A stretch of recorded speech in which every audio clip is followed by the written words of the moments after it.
আসসালামু আলাইকুম বন্ধুরা, আশা করি আপনারা অনেক ভালো আছেন। আমরা অনেক ভালো আছি। এই যে আজকে কি রান্না করব চলুন দেখে নেবেন।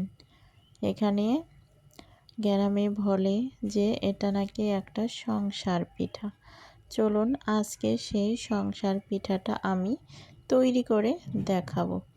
এখানে ভালো করে আমি চিকেন নিয়েছি 2 ফাড়ি।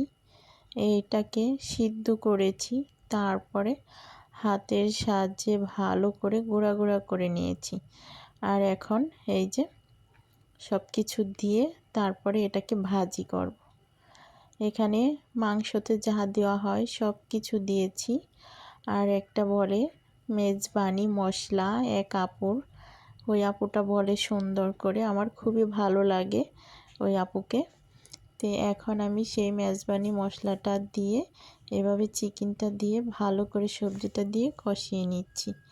এই যে দেখুন কষানো হচ্ছে, কষিয়ে একদম সুন্দর করে পরিপাটি করে একটা ভাজি করে নিব।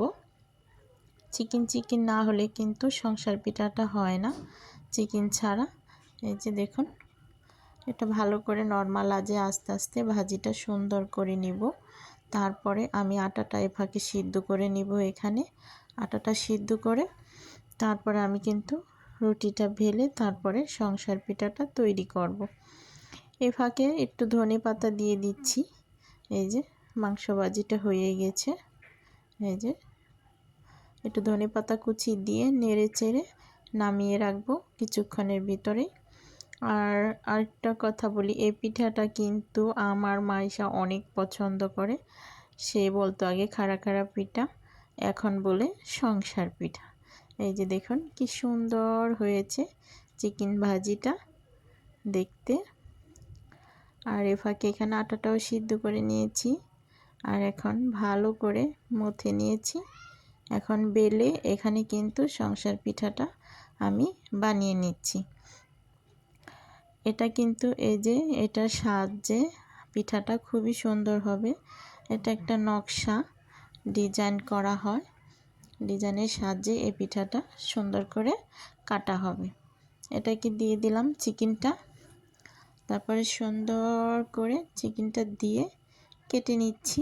এই যে চাইরো পাশে এভাবে ঘুরে কিছুটা আটা রেখে তারপরে চিকেন দিয়ে ভিতরে এই যে পিঠাটা তৈরি হয়ে গেল। দেখুন কি সুন্দর হয়েছে ডিজাইনটা দেখতে।